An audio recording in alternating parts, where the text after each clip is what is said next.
हाँ, ये इस तरह नीट निकलेगी। अगर पार्टिंग नीट निकलेगी तो कस्टमर के पेन नहीं होगी। अभी ये बैंड है, जी।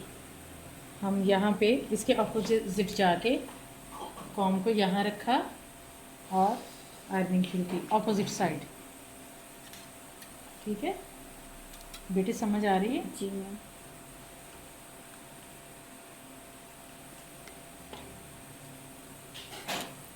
और अगर नहीं निकल रहा तो फिर वही तरीक़ाकार इस्तेमाल करेंगे कि हम इसे टाइट करके 90 डिग्री पे लेके जाएंगे। ये देखें, टाइट किया, 90 डिग्री पे 90 डिग्री पे लेके गए बाल को और इसको टाइट करके खींच लिया। ये देखें,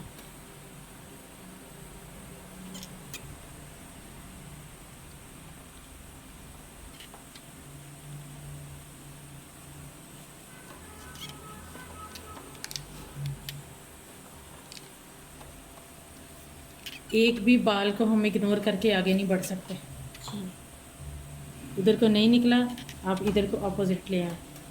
अगर एक तरफ को बैंड नहीं निकल रहा, दूसरी तरफ को निकल जाएगा।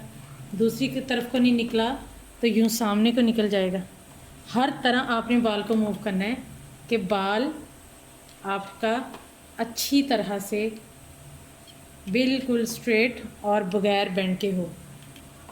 यही आपका रिज़ल्ट है। अगर आप बाल को इग्नोर करेंगी या अपनी थकावट को देखेंगी या ये देखेंगी कि स्टाफ आपका जो है वो थक गया है और आप थक गई हैं, इसको आप इग्नोर नहीं कर सकते। इसके चार्जेस भी तो इसीलिए ज़्यादा होते हैं कि इसमें मेहनत बहुत होती है। प्रोडक्ट की तो इतनी ज़्यादा कास्ट नहीं होती। अभी वो डिक्सन का 1600 रुपये की वो पैकिंग आई है, 2 पैकिंग लगी 3200 की, और शैम्पू लगा, और हमारी ये जो आयरनिंग है ये हुई है, इसकी अपनी कास्ट 5000 आई है तकरीबन, बिजली का ख़र्चा मिला के। ठीक है जी। क्योंकि आयरन 2 चली हैं।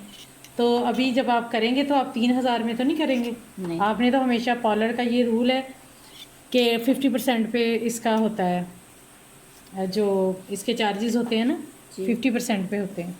सही। सारा बैंड जब निकल जाए अच्छे से, उसके बाद दोबारा से ऊपर से ज़रा थिक पार्टिंग लेके, और आपने वही काम करना है कि ये देखें, इसको आयरन को घुमाना है ताकि नीचे वॉल्यूम आए।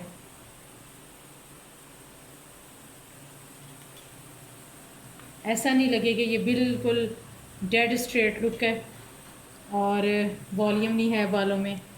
बाल को आपने वॉल्यूम लाजमी दे